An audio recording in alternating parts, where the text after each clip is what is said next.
of Israel, come join now with me, and seek out the righteous where'er they may be. Welcome, welcome, everybody, to a new episode of the Third Hour of Power. This is Grady of This Mormon Life, and this week I am joined by the multi talented Parker Jacobs. Parker, thank you so much for joining me today. Well, thank you for having me. We had some technical difficulties, but I'm glad it all worked out, and I'm glad to be here because I like stuff. And I like the stuff that you do, which is why I asked you to join me today. Parker, where's somewhere that someone might know you from if they're not quite sure of that name yet? Well, I guess my claim to fame right now is the Yo Gabba Gabba. I'm the art director of the hit kids television show Yo Gabba Gabba. I do other stuff. I'm involved with the Aquabats. My brother is the front man for the Aquabats, if you know that as a band or a children's television show as well. I'm involved to certain degrees, and I'm mostly behind the scenes guy nowadays, which is fine. Hanging up the lab coat? Yeah, it's in my closet collecting dust. Well, and one of the reasons I asked Parker as well today is because Parker's now in my parents' ward, and so I get to see him every so often when I go back and visit. So I appreciate you taking time out tonight, Parker. Yeah, no problem. It's a joy. Well, this week we're talking about chapter What I was meant to 21 do.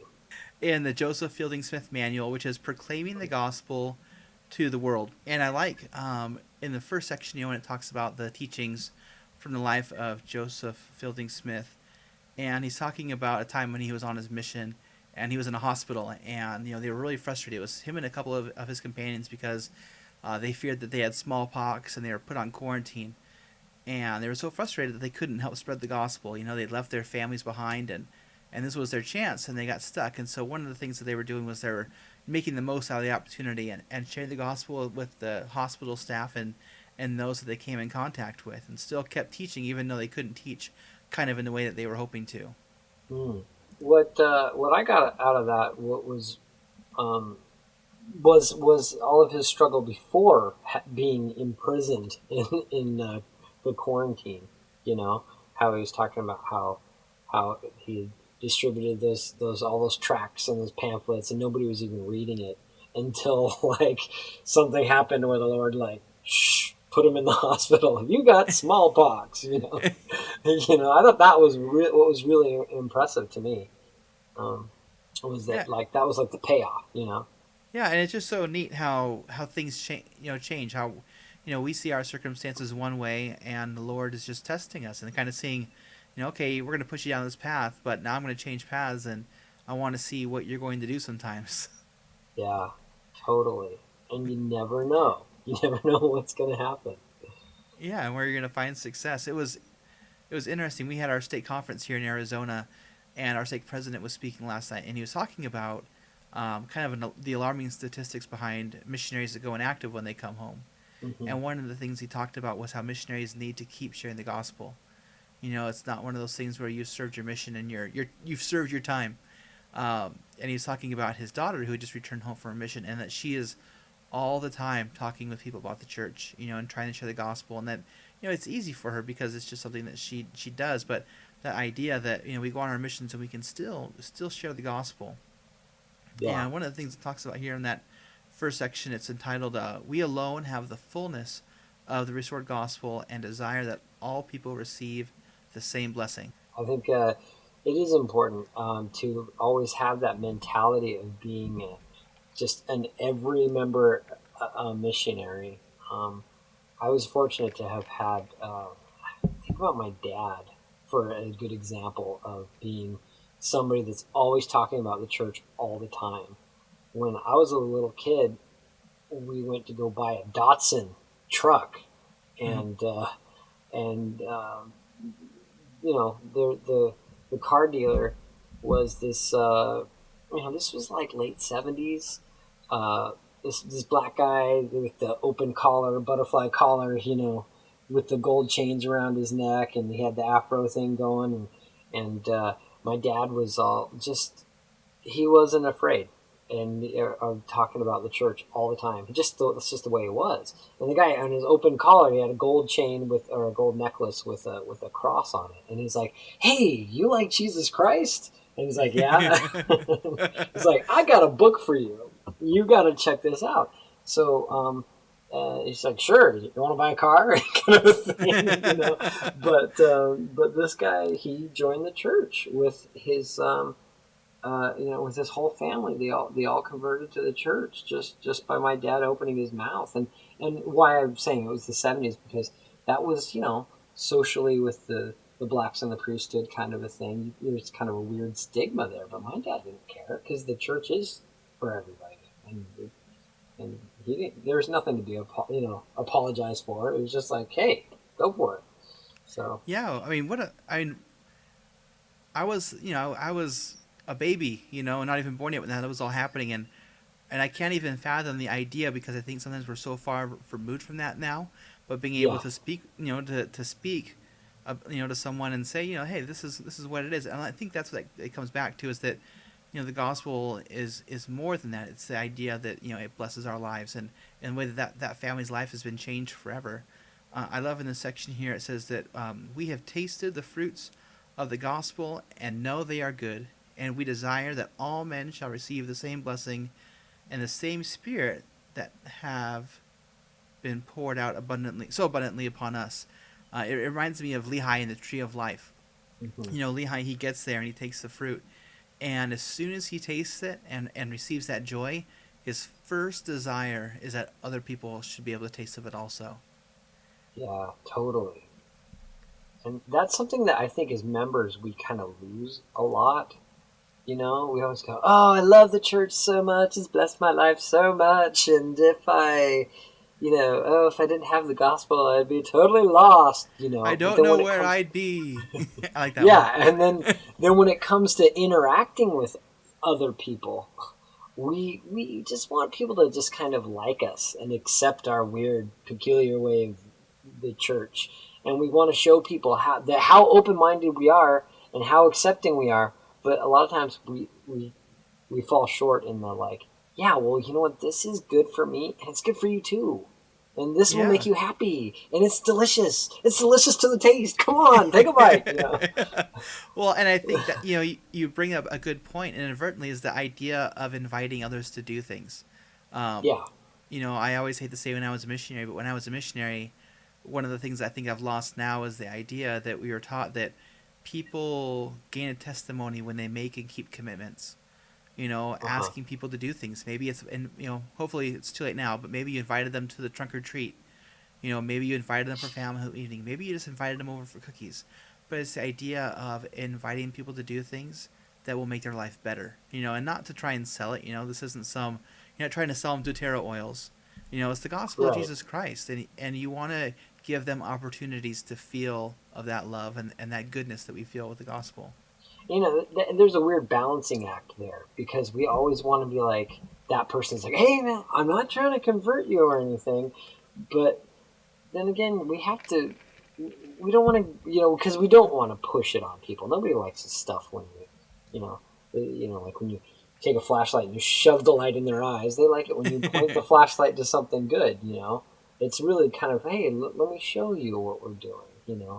But we do have to say, this is the right way to live, and it'll bless your life too.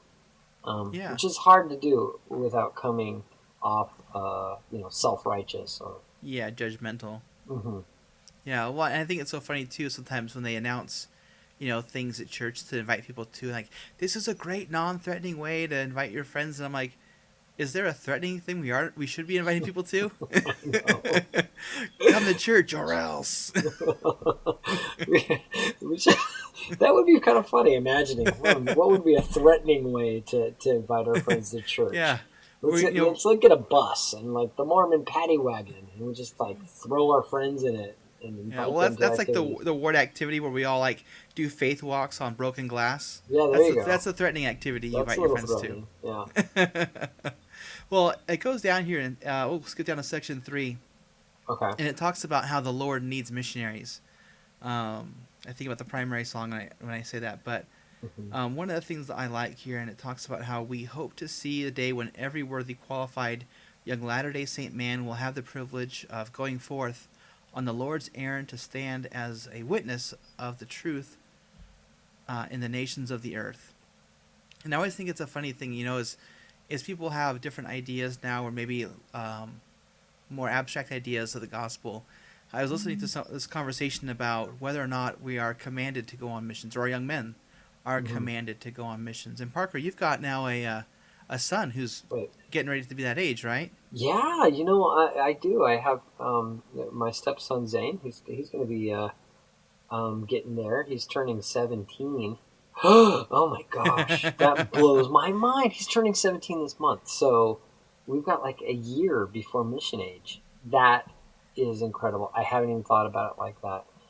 Since they've lowered the age of accepting missionaries full time, things are changing, and I can see how the youth, they are more ready than definitely than I was at that point in my life. And I don't know if you've noticed this. Have you noticed that the curriculum with seminary has changed as well? Like now, seminary is missionary prep class because Oh yeah, that's all you got, and now you have to. When I was a kid, seminary was showing up in your pajamas and eating donuts, and if you show up for 70% of the time, you pass. But now it's you have to memorize scriptures in order to pass. Attendance is just part of it. You have to really. It's like it's something serious that you have to do to yeah. Well, pass. and there's even assessments. I won't say exams, but there's assessments that Yeah, in a way to really see if you are understanding, or at least trying to understand the principles that are being taught. And some people are all up in arms about it, but I think that it's important that we challenge and we give our youth opportunities to really find out if these things are true. And I think that the days of, well, at least he's going, those are gone by. you yeah. know they can't make it with just showing up anymore. That was good for the 80s and the 90s, but now the world is a lot worse than it was back then, and we need valiant servants who are prepared.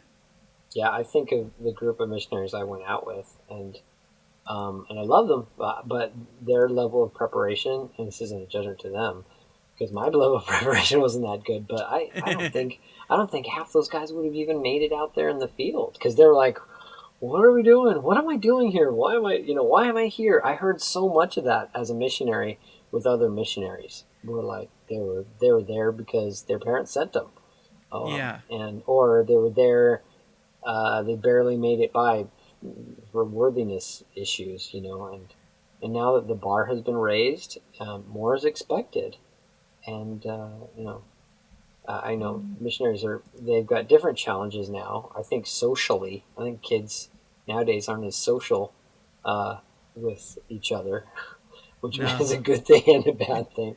Um, that's the new challenge, I think. But as far as worthiness is concerned, and personal righteousness, these kids today, this generation, is incredible because they're asked to do so much more. Yeah, and I think it's awesome. I think it's a great thing, that we expect so much out of them, and hopefully it helps to pull those who maybe who would have just sat by before, maybe drives them to some action. Yeah, One of the things it says here as it goes on, as we preach the gospel, is to do it simply. And I love this new idea that Elder Bednar has kind of put out, and you've kind of alluded to it too. The idea that social interaction has changed. There isn't a lot of face-to-face interaction as it used to be, and whether that's a good thing, bad thing, we all have opinions. But hmm, the idea is that's just the reality of the world that we live in right yeah, now, and that we need to have ways to communicate with people. And I love the idea of sharing goodness. Not so much as sharing the gospel, although I think that's part of it, but just sharing goodness, sharing good experiences on the internet, and saying, "Hey, you know what? My wife made all of our Halloween costumes. Here we are at the trick or treat." And saying, "This is my wife. She worked really hard and did something, and here's the result." Is there anything you want to add to this lesson? Um, no, I think one thing is that like, um, this is something that obviously is like the most important thing. Isn't that what he says at the very end? I don't know if we're skipping ahead or if we're wrapping Yeah, it up. we're wrapping it up. We're at the end though. That's where we are at. Okay, well, he said something that President Smith said just at the very end. I remember him saying something about, ultimately this is our number one deal. This is our most important thing, is to preach the gospel. After we have it, we've got to share it, and time is short, and repent ye, for the kingdom is at hand, and when it all melts away, there's so much fear, and there's so much we're cautious of being accepted ourselves as humans, or just as individuals, as members of the church. And I think when it all boils down, when it all melts down, and we have our friends that see the truth, I'm sure they'll be like, "What is your deal? Why didn't you tell me? Why didn't you see? Why didn't you tell me how true this is and how much I needed this for my life?" So there's a lot weighing on our shoulders as far as responsibility, as far as being missionaries. Yeah, amen to that. And I would just add a challenge for those of you in class, that if you are more than let's say more than 3 months home from your mission, this lesson on missionary work, to not say anything about your mission, to just focus on missionary work that you've done since you've been home. And if you don't have any yet, to go and create some experiences and share that, because that's what this lesson's about. For the most part, it's not about reminiscing about your old mission days. It's about making your mission days right now. Yeah, good point. Ouch. So now I got to go create some, because I don't know how many I have either. But Parker, where can people find more of what you do on the internet? I guess I have a Facebook page, The Art of Parker Jacobs. You can find me there. I also have Goon Holler, which is my next project I'm working on. I'm doing a series of children's books. That's GoonHoller, Goon Holler. and I have my next kids book is coming out. We're doing a book signing on November 22nd at Barnes and Noble, with my brother Christian and I, and we're going to be And that's in Huntington Beach, friends. right? Yeah, in Huntington Beach, Bella Terra, and I don't know. I guess that's my deal. Well, that's awesome. I'm bummed we're going to miss it. We're going to be there the following weekend, but best of luck to you guys while you're there. And we'll have links to these things in the show notes. So if you go by This Week in Mormons, who are our benefactors, they'll have these links. I'll also put the link in there. We did a review of Parker's first book, the Goon Holler guidebook, and it's hilarious. It's got recipes in there for things you can do with your kids, songs, all kinds of things that kind of introduce you to this world that Parker's created all out of his head. And it's a good time. But we want to wish you guys a happy Sabbath so that you can prepare for your lesson this week. Go ahead and visit our benefactors, like I said, This Week in Mormons. Also visit us on the internet. My website is www.this-mormon-life.com. We're also both on Facebook, on Twitter, on Instagram. I think that This Week in Mormons is on Pinterest, so just search for that. Or go to our sites and you can find links to all that stuff. And on behalf of Parker, my name is Grady, and until next time, we wish you all a fond adieu. What we're all creating, it's like a symphony. Just keep listening, and pretty soon you'll start to figure out your part. Everyone plays a piece, and there are melodies in each one of us. Oh, it's glorious.